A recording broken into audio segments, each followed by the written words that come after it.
Assessore Elio De Anna, assessore regionale alle relazioni internazionali, alle politiche europee, alla cultura e allo sport. Secondo lei qual è l'importante ruolo geopolitico del Friuli Venezia Giulia? Indubbiamente il Friuli Venezia Giulia, essendo una regione di nord-est situata sotto l'Austria, la Carinzia e a confine con oggi con quella che è una nazione, la Slovenia e poi tutta la penisola balcanica, e la porta d'ingresso di questi paesi che sono o candidati o in procinto di essere candidati, o qualcuno come la Slovenia e più avanti la Croazia in percorso di essere già arrivati in Europa o di arrivare in Europa. Friuli Venezia Giulia, dicevo, è un punto di riferimento per questi paesi, quindi la geopolitica del Presidente Tondo, ma anche di chi poi come me è il suo assessore nelle relazioni internazionali, è quello di portare la nostra regione nell'ottica dell'internazionalizzazione, soprattutto nel sud-est dell'Europa. Tant'è vero che io dico che questo territorio del Friuli Venezia Giulia, considerato sempre un territorio di nord-est, in realtà oggi con l'allargamento verso l'alba, verso l'est dell'Europa e il sud del Mediterraneo, è diventato un territorio di sud-est. Affinità storiche, politiche, culturali anche, insomma, ci accomunano a quest'area che in parte è mitteleuropea ma tende a scivolare verso l'alto, mentre proprio il sud-est, affacciandosi all'Adriatico e quindi parlando anche con il resto dell'Italia, mette la nostra posizione in posizione geopolitica privilegiata rispetto ad altri.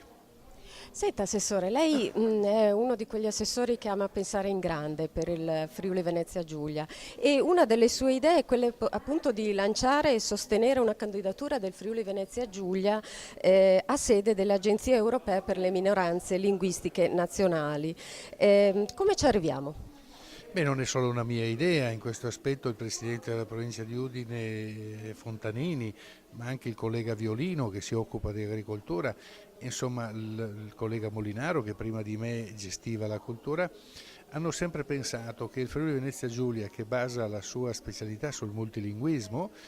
possa essere una sede ideale per ospitare questa agenzia molto importante delle lingue minoritarie per due fattori. Primo, le lingue minoritarie tendono a scemare se non vengono parlate o utilizzate, il rischio è che nel tempo si perdano, come i giochi popolari. Ma d'altra parte noi abbiamo una sede prestigiosa che è Villa Manin, che potrebbe ospitare a livello internazionale questa agenzia. Come muoversi? Beh, insomma, venire qui in Catalogna, che sembra il paradosso rispetto a quello che dicevo prima, nell'ottica della geopolitica della regione, ma è una regione la nostra che guarda, grazie anche alla vostra associazione Storia, con grande interesse alla nazione della Catalogna, che ha una lingua propria, come noi abbiamo il friulano, il tedesco, lo sloveno, oltre che l'italiano. Ebbene, bisogna tessere delle alleanze per far sì che quando poi si porrà il tema, visto che l'Europa nell'allargamento dei propri confini guarda con grande interesse alle lingue minoritarie, il Friuli sia pronto. Quindi alleanze, alleanze non solo all'interno della regione ma fuori dalla regione. Senta, immigrazione, mantenimento dell'identità positiva del nostro Friuli, gravi problematiche poste dalla crisi economica e dell'euro sembrano indicare come principale risposta una maggiore integrazione e collaborazione tra gli Stati membri. Qual è la sua opinione a riguardo? È difficile dare un'opinione anche perché l'evoluzione e la situazione è in via evolutiva giorno per giorno, ma cercherò di porre alcune basi ferme. La nostra regione piccola di nord-est, come dicevo oggi di sud-est, è una regione che ha basato la propria autonomia, la propria specialità sul multilinguismo. Molti confondono il multilinguismo col multilateralismo o la multiculturalità. Il Canada è un paese multiculturale, perché se dovessimo guardare le lingue dovremmo dire che l'unica lingua autoctona del Canada sono le lingue degli indiani e quindi i dialetti, tutti quelli che riguardavano. In realtà il Friuli Venezia Giulia nella sua storia è stato attraversato da eserciti, da orde barbariche, ma ha mantenuto come propria identità soprattutto il plurilinguismo. Tant'è vero che tutti parlano l'italiano, io sono un pordenonese di lingua friulana che ha imparato l'italiano alle scuole elementari, non mi vergogno a dire perché a casa mia si parlava in friulano. e ci sono ampie sacche, perché se 600-700 mila persone parlano il friulano è altrettanto vero che 120-130 mila parlano lo sloveno e un 25-30 mila parlano il tedesco. Qual è stata la capacità della nostra regione, quella che poi ha fatto dire ad un grandissimo artista, scrittore, il Friuli Venezia Giulia è un piccolo compendio dell'universo?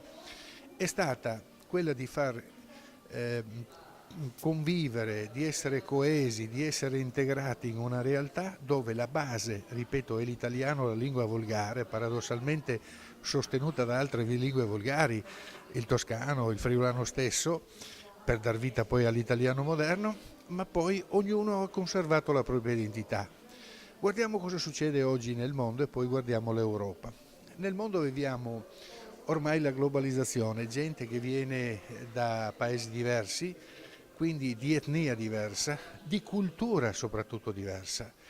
e venendo qui dovrebbe rispettare non solo le nostre leggi, perché le leggi le dobbiamo rispettare tutti, se lei e io non rispettiamo le leggi siamo fuori legge. Dovrebbero avere grande attenzione e rispetto per la nostra cultura, cioè le leggi del nostro vivere, e apportare la loro cultura, direi un po' in punta di piedi, senza essere invasivi, come momento arricchente. Allora proiettiamo questa visione nell'Europa. Oggi l'Europa non ha un'identità linguistica, perché l'italiano non è neppure lingua ufficiale al Parlamento europeo. Non ha un'identità religiosa, il Papa polacco non è riuscito a far introdurre i valori fondamentali e fondanti della cristianità, che noi abbiamo preso in maniera laica e messo nella Costituzione perché considerati valori fondamentali e fondanti del nostro vivere. Non abbiamo un'identità politica, non ha un'identità politica, abbiamo l'euro, ma l'euro sappiamo che marcia a diverse velocità. Ecco allora che noi dovremmo trovare, prendendo spunto dal Friuli Venezia Giulia, una identità in una realtà multilingue, ma che in realtà ha una cultura che non è multilaterale, perché la cultura europea, l'etnia europea ha una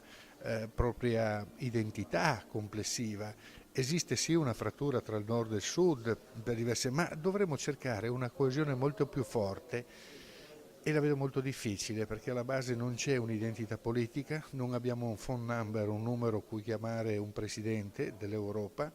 non abbiamo un presidente eletto direttamente dall'Europa,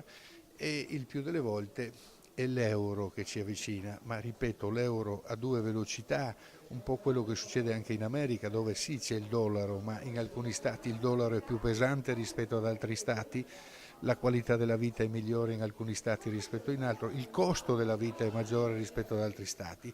e poi troviamo alcune realtà di questi giorni, come ad esempio uno stato millenario come la Grecia, che è la cultura del Mediterraneo, che addirittura è in procinto, o la maggior parte dei propri abitanti pensa di uscire dall'Europa,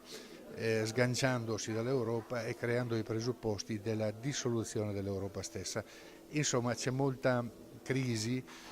molta difficoltà, e io non mi azzardo oltre, perché parlando della globalizzazione e della crisi che ha investito il mondo, nessuno dei maggiori o migliori economisti è stato in grado di centrare una prospettiva, un futuro.